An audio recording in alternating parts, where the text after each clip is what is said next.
il est difficile de dire si on arrive effectivement à un tournant parce qu'il faut rappeler qu'au tout début de cette crise, notamment de l'insurrection séparatiste en octobre-septembre 2017, on avait déjà assisté à des tentatives d'attaque attribuées aux séparatistes à travers notamment la pose des gaz près des commissariats. Il y avait d'ailleurs un qui avait explosé à Bamenda. Il y avait un autre qui avait été notamment désamorcé ou repéré par les services de sécurité. Donc difficile de dire si on assiste à un tournant. Mais l'insertion effectivement de ce mode d'action dans le conflit anglophone traduit éventuellement une amélioration qualitative des insurgés séparatistes, mais peut-être aussi un affaiblissement quantitatif. Parce que recourir à des engins explosifs improvisés apparaît pour les séparatistes comme un moyen de commettre le plus grand nombre de dommages possibles, mais en minimisant les coûts humains, en engageant moins de ressources humaines.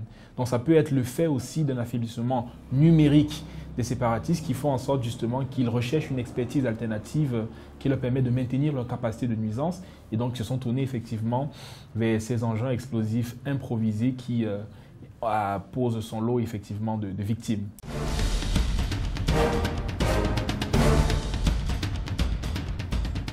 Il faut déjà signaler qu'en 2015, il y a un rapport du GRIP, qui est un think tank belge qui est spécialisé notamment dans l'étude des conflits, qui alertait déjà sur la prolifération des armes légères et de petit calibre dans les régions du nord-ouest, principalement.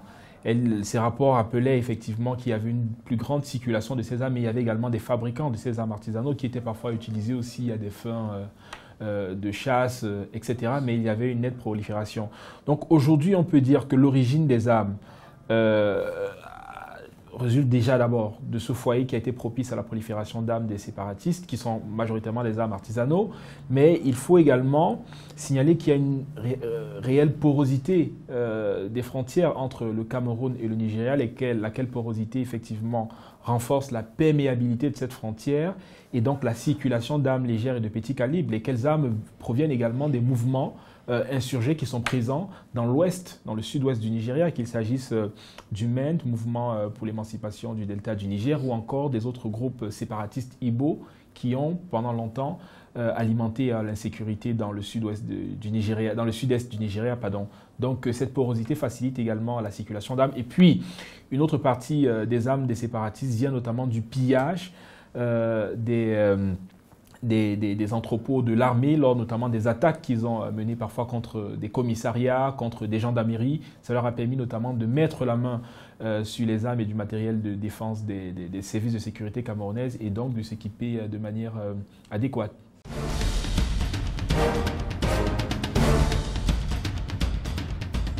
Bon, j'essaye dans un premier temps de relativiser la puissance militaire du Cameroun dans les classements, les derniers classement du Power Index qui mesure justement la puissance de feu des différentes armées. Le Cameroun apparaît à la 21e, il oscille entre la 21e et la 22e ou la 20e position depuis ces 4 dernières années.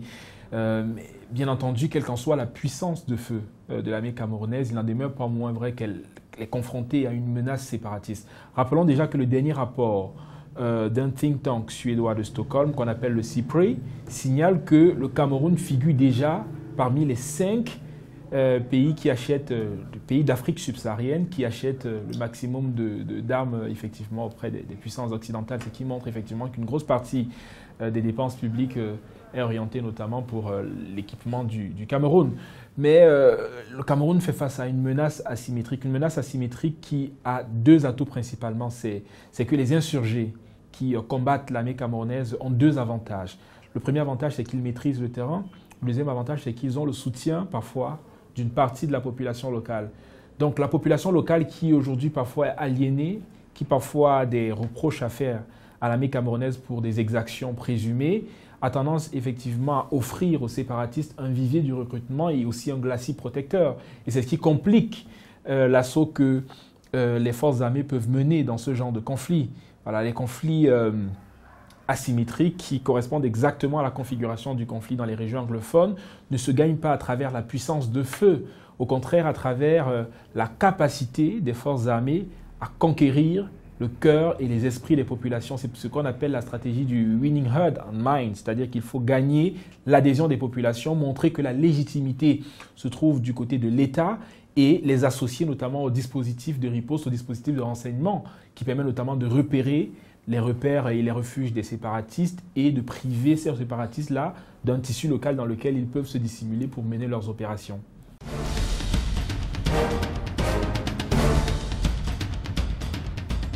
Eh bien, dans le gouvernement, il y a des courants, il y a des factions. Il y en a qui sont convaincus que la riposte militaire et la tactique de la terre brûlée pourra produire ses effets, voilà, pourra réduire le mouvement à sa plus simple expression et pousser justement les autres à abandonner les armes. Cependant, il y a d'autres acteurs qui sont dans une logique beaucoup plus stratégique et qui misent notamment sur une autre approche qui consiste notamment à réduire la menace séparatiste à un niveau résiduel. C'est pourquoi d'ailleurs ils se concentrent principalement dans les zones urbaines, les rurales et les zones périurbaines, sans nécessairement aller conquérir toute la zone, sans nécessairement exercer une emprise militaire sur l'ensemble du territoire. Donc on réduit la menace séparatiste à un niveau résiduel, on contient la violence, on réduit les capacités d'action des séparatistes et parallèlement on entreprend des initiatives politiques. L'enjeu ici c'est de forcer les séparatistes à réaliser que leur pouvoir d'action est assez faible pour persévérer dans l'option violente et donc de se tourner vers les options politiques qui sont ouvertes par les autres acteurs gouvernementaux. Je pense que c'est dans cette logique que certains sont et ça semble celle qui aujourd'hui est en train de prédominer. C'est pourquoi à l'action militaire qui est menée actuellement sur le terrain, il y a des initiatives politiques qui s'annoncent.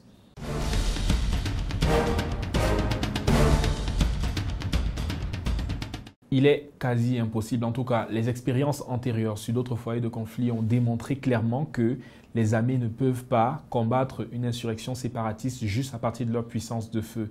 Il faut articuler les actions politiques, les actions militaires, les actions de développement, les actions humanitaires. C'est les 4 leviers sur lesquels il faut travailler. Et rappeler surtout que la stratégie militaire n'est pas une fin en soi, mais il s'agit d'une action au service d'une stratégie plus large qui est la stratégie politique.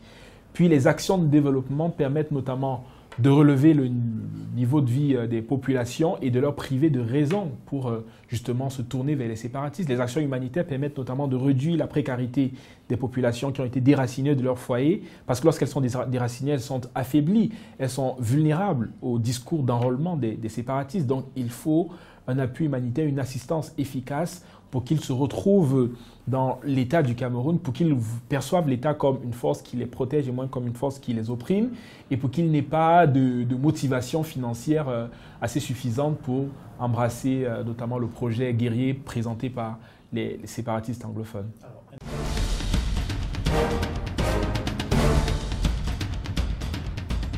Alors, le mouvement séparatiste est complexe. Il y a des groupes qui sont actifs sur le terrain. Il y a une sorte de tutelle politique qui se retrouve à l'étranger et qui se charge notamment de coordonner les actions, de lever des fonds, voilà, et d'assurer une coordination minimale entre les unités disparates qui sont présentes sur le terrain. Donc, au niveau de la tutelle politique, il y a 2 groupes majeurs qui s'en démarquent. Il y a ce qu'on appelle l'interim government qui s'est créé après l'arrestation de Sissi Kouyaouta et qui lui dirigeait déjà ce qu'on appelait le gouvernement de l'Ambazonie. Et puis il y a une autre faction qui est notamment l'Ambazonia Governing Council qui est dirigée par Lucas Shaw Ayaba. Donc il y a aujourd'hui ces 2 tutelles politiques qui ont eux aussi des contrôles sur des groupes précis sur le terrain. Vous verrez par exemple l'interim government qui contrôle les groupes armés actifs dans les BLM comme les Red Dragon, les Tigers, etc. Et vous avez par exemple de l'autre côté l'Amazonia Governing Council qui lui contrôle d'autres factions séparatistes sur le terrain comme l'Ambazonia Defense Force, les forces de restauration qui sont, je le rappelle, les plus actives et les plus violentes dans leur mode d'action. Et donc, il y a une tutelle politique avec des emprises territoriales précises. Seulement, aujourd'hui, le mouvement séparatiste est miné par des divisions. Rappelons qu'à côté de ces factions guerrières, il y a des factions qui n'acceptent pas l'idée de la violence armée comme mode de revendication. Donc, il y a des mouvements, des factions séparatistes pacifistes qui ne valident pas ces options. Et donc, entre les factions guerrières aujourd'hui, il y a des désaccords qui résultent d'un certain nombre de péripéties politiques. La première, c'est notamment l'annonce du dialogue fait par le gouvernement et les démarches en coulisses du gouvernement par le truchement de certaines ONG qui ont essayé de se rapprocher de la tutelle politique des séparatistes pour établir effectivement des canaux de discussion. Chacun veut apparaître comme l'interlocuteur du gouvernement et cela ravive les dissensions à l'intérieur de ces groupes-là. Et puis, il y a des soupçons de détournement d'argent à la suite d'une levée de fonds qui avait été faite notamment par l'interim government dirigé par Samuel Ikome Sako. Sisi Kwayo Tabi, qui est celui qui avait placé Samuel Ikome Sako, reproche à ce dernier d'avoir détourné de l'argent à des fins personnelles, de l'argent qui avait été mobilisé notamment pour financer les campagnes de lobbying et financer l'action des groupes armés sur le terrain. Ces dissensions ont créé davantage de divisions parce qu'il y a Sisi Kwayo Tabi qui a pris une résolution pour démettre Samuel Ikome Sako et dissoudre l'interim government pour replacer une nouvelle tutelle politique. Seulement, ces derniers n'ont pas voulu entendre de cette oreille et ont répliqué à travers une instance qu'on appelle la Restoration Council, qui apparaît un peu comme la Chambre des représentants de la République fédérale de l'Ambazonie. Ces derniers ont démis en retour Sisi Kwayo Tabi de ses fonctions et cela a naturellement accéléré la fragmentation de la tutelle politique du mouvement. Et cette fragmentation de la tutelle politique du mouvement déteint, notamment sur le terrain, parce que ça fait en sorte que des groupes armés affiliés à telle ou telle faction s'affrontent avec plus d'ardeur sur le terrain. Mais il y a aussi un autre impact qui est parfois moins souligné, c'est que les dissensions à l'intérieur de la tutelle politique du gouvernement intérimaire affaiblissent leur capacité à lever des fonds au niveau international, leur capacité de fundraising. Et cet affaiblissement de capacité de fundraising fait en sorte que ces derniers n'ont plus la capacité de financer de façon régulière et suffisante des groupes armés sur le terrain. Qu'est-ce qui se passe? Les groupes armés ont tendance donc à s'autonomiser dans leur mode d'action et à recourir à des rapts, à des rackets sur des populations pour financer leurs actions. Eh bien, ça crée un véritable lucratif business de guerre qui entraîne notamment d'autres vocations, c'est-à-dire de plus en plus de personnes ont tendance à créer leur propre faction et c'est ce qui d'ailleurs explique la multiplication des généraux sur le terrain et chacun veut avoir sa bande armée pour contrôler au mieux cette économie de la guerre et de plus en plus ces derniers, en s'autonomisant financièrement vis-à-vis de la diaspora, sont également en train de multiplier des atrocités. Pourquoi ils multiplient des atrocités? Parce qu'ils ne se soucient guère des répercussions judiciaires au niveau international. Ils n'ont pas cette culture politique qu'a par exemple la diaspora qui est consciente que pour mener une telle action, il faut respecter un code de conduite qui va permettre notamment de légitimer le combat guerrier auprès des instances internationales. Les groupes armés sur le terrain n'ont pas cette préoccupation-là. Et c'est pourquoi ils peuvent s'adonner à ils peuvent couper des doigts, couper des têtes. Ils ne se soucient guère des répercussions en termes de poursuites pénales auxquelles ils sont exposés au niveau international. Ils ne savent pas que de telles initiatives aussi délégitiment le combat des séparatistes et renforcent notamment le positionnement des séparatistes comme l'ennemi public international. Voilà, n'ayant pas effectivement ces dimensions, ces données, ils excellent en atrocité sur le terrain. Et puis, une autre dynamique qui mérite d'être soulignée, c'est le fait qu'aujourd'hui, il y a une sorte de socialisation des jeunes générations au métier des armes. C'est-à-dire on a des jeunes qui grandissent dans un milieu extrêmement conflictuel et qui ne connaissent comme seule activité que le métier des armes, qui apprennent à manipuler des armes et qui après se donnent pour projet professionnel d'être des guerriers, des brigands ou alors, je dirais même, des seigneurs de guerre. Ils ont de l'admiration non plus pour le professeur, le médecin, le politicien, mais davantage pour le seigneur de guerre qu'ils côtoient au quotidien. Et ça crée effectivement un cycle vicieux qui va prolonger le conflit dans la durée et complexifier le processus de sortie de crise. À cela s'ajoutent effectivement des groupes armés, des bandes armées qui profitent du chaos qui règne dans la zone, notamment pour multiplier des rapts, multiplier des activités criminelles, enfin notamment de mobiliser des ressources financières.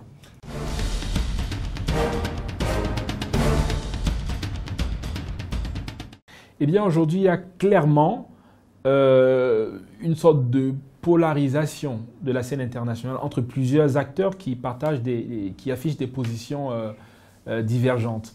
On a par exemple d'un côté ce que je qualifierais de bloc occidental qui intègre notamment les États-Unis, la Grande-Bretagne, l'Allemagne, dans une certaine mesure la Belgique, qui sont vraiment dans la tradition droit de l'homiste et qui s'inquiètent aussi de la détérioration de la situation humanitaire sur le terrain. C'est d'ailleurs pourquoi ces pays ont soutenu l'initiative de la réunion en Formule Aria qui a été portée par la diplomatie américaine au sein du Conseil de sécurité.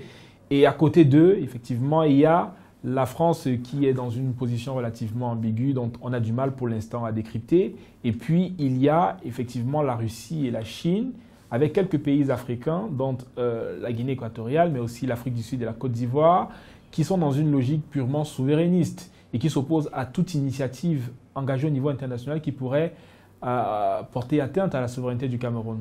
Par exemple, dans la lecture que le Cameroun fait aujourd'hui de ses interventions internationales, c'est qu'il y a une volonté d'alimenter un discours alarmiste pour justifier après une intervention humanitaire sur le terrain. Seulement, cette crainte de l'intervention humanitaire, effectivement, n'est pas partagée par ces puissances alternatives-là qui trouvent dans le conflit anglophone une opportunité pour consolider leur position diplomatique au Cameroun. C'est le cas de la Russie, c'est le cas de la Chine également.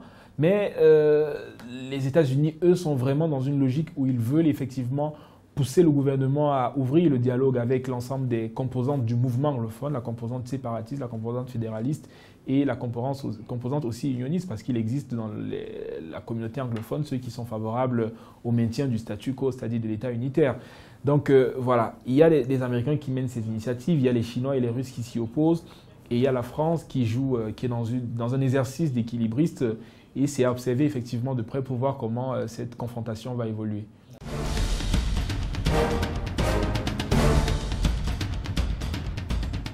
Eh bien, le Cameroun est dans une période de surchauffe opérationnelle. On atteint ce niveau lorsque les forces armées sont sollicitées sur plusieurs fronts. À l'extrême nord, vous l'avez dit, dans la région, dans la zone orientale, en tout cas, c'est-à-dire la frontière orientale de l'Adamawa, du nord, mais aussi de l'est, il y a l'action des milices centrafricaines qui sont très actives. Il y a par exemple même la milice d'Abdoulaye Miskiné qui a multiplié des opérations pour paralyser les échanges commerciaux entre le Cameroun et la Centrafrique lorsqu'il y avait les négociations de paix à Khartoum. Voilà, donc il y a cet activisme-là et puis il y a le front ouest où il y a beaucoup les séparatistes anglophones qui sont très actifs. Cela entraîne notamment une dispersion des efforts, mais aussi une plus grande emprise de la défense dans les dépenses publiques du Cameroun.